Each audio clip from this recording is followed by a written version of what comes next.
tayo ng pasta. Pero anong gamit mo, amiga? Pasta noodle. Chinese. Parang Chinese noodles pero pasta lang. Ano ba yung lahok mo yan? Meron tayong Chinese sausage. Chinese sausage. Yeah. Chorizo. Parang Chorizo. ganito yung chorizo sa atin, di ba? Galing pa muna siya, no? Yes. Yun. Siyempre meron siyang bawang at saka sibuyas. At nandito naman tayo sa channel natin, Doggy Doggy YouTube channel. Yun. Ang ating chorizo, napakabango. Okay. Dito kayo ngayon bango. And then meron tayo dito sibuyas, carrot. Ito yung ginawa ni Amigo. Yung bawang, paubos na. Yung ginawa ni Amiga, chinap niya na yan, maraming bawang para mabilisan daw.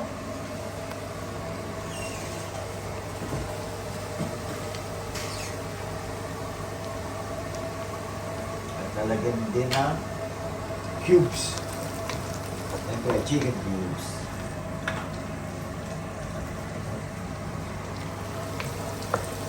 Miss ko nang kunan itong ating labas ng kwarto. Ito yung ating labas ng kwarto ngayon. Kwarto. Ang ating sala.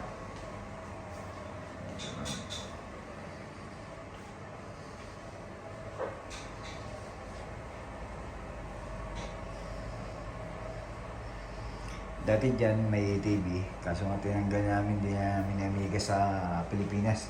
Bigyan natin sa condo natin doon.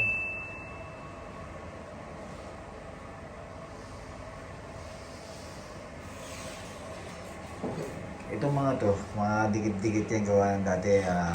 Hilig kayo mag-dikit ng Merry Christmas, Happy Birthday, at kung ano-ano pang celebration dito sa Kuwait. At siyempre kami ni Amiga, mahilig kami sa mga okasyon eh. Siyempre, minsan hindi natin nagiging priority yung okasyon ngayon. Ang nagiging priority natin yung ating tulog. Ganun pala pag nagkakaedad na, no? Tulog ang mahalaga at saka siyempre yung pahinga, lalo na isa kong OFW. At nandito nga kami sa Kuwait at sa lahat ng OFW, shoutout sa inyo. Sana maging inspirasyon itong aming video na ginagawa ni Amiga. Hindi lang kami dito nag-i-enjoy. Siyempre ito yung memories natin na dadalhin sa Pilipinas. Hindi lang picture. Siyempre video ang aming pinanghawakan. Kayamanan namin ni Amiga to, itong YouTube channel na to. Kumbaga ito yung memories na pangahawakan namin at baon-baon namin pag-uwi namin ng Pilipinas. At habang kami nagkakape, sabi ko nga, masarap panoorin to.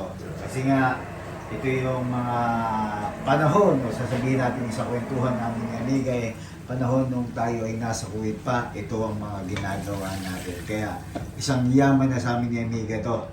Itong ating ginagawang video dito sa Kuwait. At syempre pagka tayo nag-tour group na at darating alam ko yung oras na hindi na kami babalik dito sa Kuwait at lahat tayo gusto natin siyempre sa Pilipinas na tayo mag-tour good. At syempre si Jonah na dito ang pinakamagandang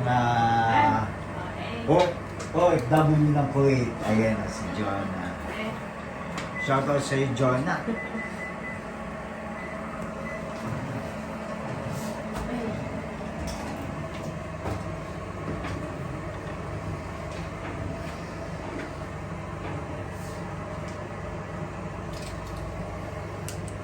Ayos ang ginagawa Si ko ngayon.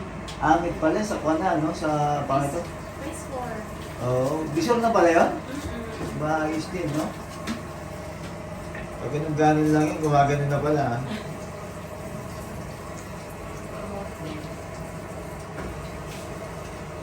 Basta si Rox, di ba? Oo. Ako nahihimik din ang tubig ngayon. Nanahimik na yan. At mananahimik na tuloy yan sa katapusan. Patahimikin na natin yan. Para tayo laging may motor. Ayan. Ito si Jonah. Matagal na nating kasama sa buhay dito sa Kuwait yan.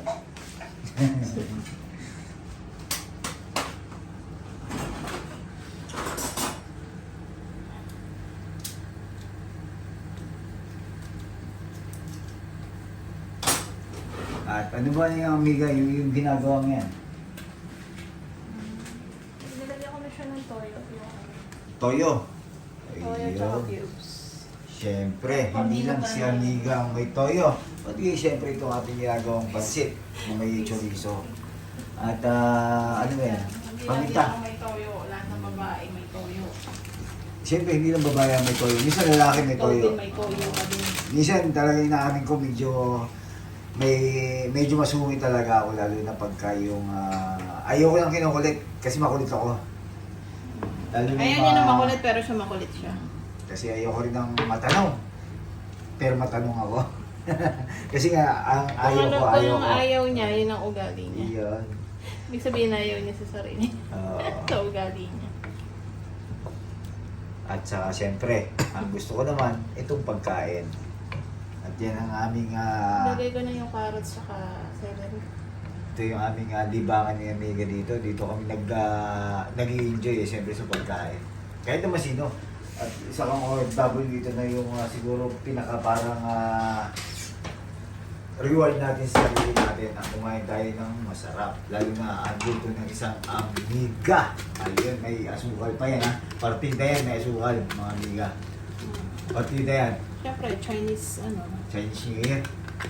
Ayun. Kung hey pachoy. Chinese Ah, noodles. Chinese noodles. Siyempre, matamis-tamis. Eh, wala tayong oyster. Eh, lagyan ng sukal. Kasi ang Pilipino kasi or Chinese mahilig kasi sa no? Yung maalat, may konting tamis. Yun ang timpla ng mga Pilipino at mga Chinese kaya nagkasundo ang Chinese sa mga pagkain. Kaya patok sa Pilipinas yan. Yun na lang natin ako sa mga Oo, Chinese. baka dun talaga natin nakuha yan, yung ating mga kalimitan na ganito, mga pansit-pansit at saka mga siomay, ayan, mga dumplings. At panoorin nyo yung ating mga video na lalo na dito sa Kuwait, kami ay nagiging, parang na rin kami nagiging food vlogger na amiga, pero hindi kami masyado nag-review sa pagkain. Gawa ng kinakain namin ay binibideo lang namin, hindi namin mahilig tawag dito, mag-review pa, pero Hindi naman tayo chef. hindi naman kami chef o kung ano lang yung naman namin na masarap, ganun lang kami mag-review. Masarap, okay, ganun lang. Kasi, kailangan nyo naman tayo ng kalas. Basta ang aming content kasi buhay Kuwait lang naman kasi. At saka hindi naman tayo food vlogger. Ang ginagawa naman natin buhay dito sa Kuwait at yung kinakainan namin dito sa Kuwait, yung mga pagkain dito sa Kuwait at yung ating mga kusina, bahay, kwarto at kung ano-ano pang paikot-ikot. Kahit ano, basta tungkol sa pagiging OFW at lugar dito sa Kuwait. Kinukunan natin yan, lalo na kung kayo ay nakapalo sa ating TikTok na Amigo Don Guidote, follow niyo yan. At doon yung mga short videos natin na mga lugar dito sa Kuwait na kinukunan ko habang ako ay nasa labas ng bahay. At sa lugar na mga hindi ko nakakukunan dito sa YouTube, sa TikTok natin kinukunan. At meron din tayo syempre, meron din tayong page na Don Guidote, yung mga short videos natin na Don Guidote, every page lang yan. At meron tayong mga page na iba pa na kami lang ni Amiga nakakalam kasi nga kumbaga doon namin nilalagay yung mga videos namin na hindi na namin kailangang i-keep or ano man tawag ito Amiga, i-save dito sa phone namin. Hindi ko na isinasave sa page namin isa na kami lang ni Amiga nakakalam. Daw lang nga tayo. Kasi nga para siyempre din namin tinatago yung mga videos namin o mga sinisave namin para balik-balikan namin yung mga ibang mga okay na video natin. Kasi itong ginagawa natin, katulad na sinabi ko kanina, yaman na namin ang itong videos na to. Hindi natin babalikan to, itong oras na to, hindi natin mabalikan ito kasi nga, sabi nga natin, pagka dumaan na yung darating yung time na uuwi tayo sa Pilipinas at tayo ay mag-i-enjoy na doon. Sana makapag-enjoy tayo ng may konti tayong naipon, okay na yun. Hindi na kailangan pang yumaman. Basta maging kon lang tayo masaya, nag-enjoy at sana yung ating mga nararamdaman ni kaya para natin i-maintain. Nararamdaman lang natin siya, huwag tayong magpa-apekto dyan. At What do you mean nararamdaman? yung may nararamdaman siyempre habang tayo nagkakaedad, meron tayong siyempre, maintenance natin. Ayun, Okay. hindi nararamdaman kung anong pakiramdam na iniisip niyo. Yung siyempre, yung pangkalusugan natin. Lahat naman tayo ay tumatanda at lilipas. Sabi nga sa kanta, tatanda at lilipas din tayo. At enjoy natin yung habang tayo ay nasa mundong ibabaw. Yun, mundong ibabaw. Diba? Tayo ay kung lang tayo dito, nagbabakasyon lang tayo dito ng ilang 70 years tayo nagbakasyon sa mundo. Di ba? Enjoy natin 70, 80 years, swerte na tayo. Kung mabot tayo ng 80 years, 90 years, ka na nga pag swerte na. 870. Sabi ko nga, tayo nagbabakasyon lang dito, enjoy mo. Huwag kang masyadong magpaka-toxic. O, di ba? Huwag kang, huwag kang toxic din sa ibang tao. Enjoy ka lang, happy-happy lang. Lahat ng problema may solusyon. Kung wala nang, sabi ko nga lagi, kung wala nang solusyon ang problema, huwag nang problemahin. Ang importante, happy-happy lang, enjoy lang. Habang nandito ka, yung kaya mong gawin, gawin mo na. Kasi baka magsisi ka pag balang araw, hindi mo ginawa. Gawin mo yung palagay mong okay naman at pwedeng naman hindi ka nakaka-perwisyo sa buhay ng may buhay. Buhay nyo. Yun, buhay kuwit, buhay buhat, W. At yan ang aking amiga, yan nagustuhan ko yung ginawa ni amiga niya. Kung napapansin nyo, wala siyang cabbage. Napansin mo ba, amiga? Siyempre, ako yung nagluluto Ay, eh. oo, napansin ko yan, walang cabbage yan. Kasi nga, Tanong mo, napansin ba nila? yun, kung napansin nyo, walang cabbage yan. Kaya walang cabbage yan, amiga, bakit walang cabbage? Ganun talaga. Wala tayong, basagan ng trip. Gusto ko lang. Gusto lang ni amiga walang cabbage at para, siyempre, pagka kasi nagtagal to, kung mapapansin nyo, medyo marami siya. Yung cabbage kasi pag yan nagtagal, medyo nag-aamoy siya ng konti. So, kaya ang ginagawa natin, hindi natin nilagyan ng cabbage. Sa kami lang naman ni amiga yan, hindi na siguro magreklamo yan, hindi na magagalit yan, di ba? Ang pinaka-importante, nag-enjoy ka. Kumain. Di ba? Nag-enjoy ka kumain, nag-enjoy ka sa lugar, sa bawat kasama mo, dapat ini-enjoy mo yan. Lasapin mo yan. Kumbaga parang maigsi lang ang buhay. Kung saan ka nag-enjoy, kung saan ka masaya, todo mo. Di ba? Habang kunyari nagsasaya ko, huwag kayong masyadong andyan yung drama pero ganun talaga, di ba? Huwag mong tambayan. Huwag kang Dumadating naman sa tao yung syempre, tao lang, may feelings. Pero lilipas at lilipas din. Lilipas din yan. Kumbaga parang ayan na lang natin yung magdrama. Yung, bawa tayo. Halimbawa ako, yan mo magdrama ng mga ilang oras. oo, lilipas pero din, di ba? huwag mong Pero parang gusto lang i-show yung feelings niya. yes, Minsan yung mga tao Luis. nga, kinikip na lang. Ay, Basta ang importante, mahalaga. Yung na lagi, diba? Basta kung maligaya ka sa pansit na ginagawa mo, gayahin mo si amiga. Pansit, anong tawag yan amiga? Ano bang pansit yan? ni amiga. Pansit ni amiga na walang cabbage na chorizo lang. Pero malasa at masarap. Ang naririnig nyo ay yun. Wala kang stab ng dagat. Washing machine yung naririnig nyo. Kanina yung motor na naririnig nyo. Yan yung tubig namin dito. Yan yung Coolplex. Kung kayo nasa Kuwait, alam niyo kung ano yung Coolplex. Yan. Hindi natin kailangan bumili ng tubig. Tapos na si amiga. Ayan. At tapos na si amiga. Ito ang hinintay natin. Ang kainan na. Dito na tayo sa ating paborito, ang ating tikiman portion naman dito sa Kuwait at lutong amiga naman. Siyempre, ang ating kakainin. Wala tayo sa labas, wala tayo sa loob. Nandito tayo sa... Sa loob tayo. Sa loob ba tayo? Ayun. Sabi ko na nga ba, at isang masarap na kain naman to.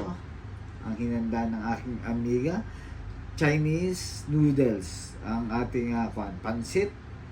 Yun, lagyan natin ng konting pampaanghang, pampasipa. at ang ating lemon. Yun, para talagang alam niyo naman, sa pansit masarap pang may lemon. Pero ako, kung mapapansin niyo lagi, meron tayong kutsara. Gusto ko kasi nakakutsara sa pansit. Hindi ako sanay sa pati ni tinudor lang. Gusto ko malaki subo. Ang lang nito, amiga, sabihin mo sa kanila habang tayo naghahalo dito. Chinese chorizo. Chinese chorizo, kaya naging Chinese Chinese. sausage. Kaya naging Chinese. Kaya noodle. naging Chinese pansit. Ayun. Merry Christmas. Christmas tuloy. Kasi tuwing Christmas at saka may birthday.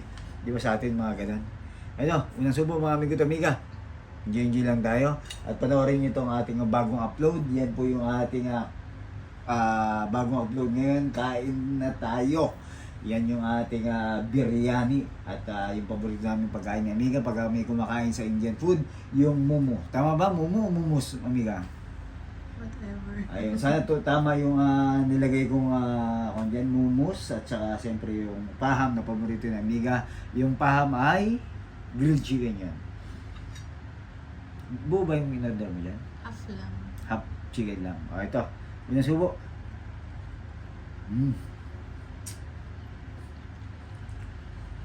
Naging manamis-namis siya. Kasi nga, sa chorizo at saka yung lagyan mo ng sugar ng konti. How about the alat? Sakto. Yun naman ang gusto natin na mangyayari. Ang masarap at yung lahat tamang-tama lang. At pangalawang subo para sa amiga. Tama na sila. Diretso na to. Don't forget to like and subscribe Dong Guido the channel. Ingat at respeto sa bawat isa.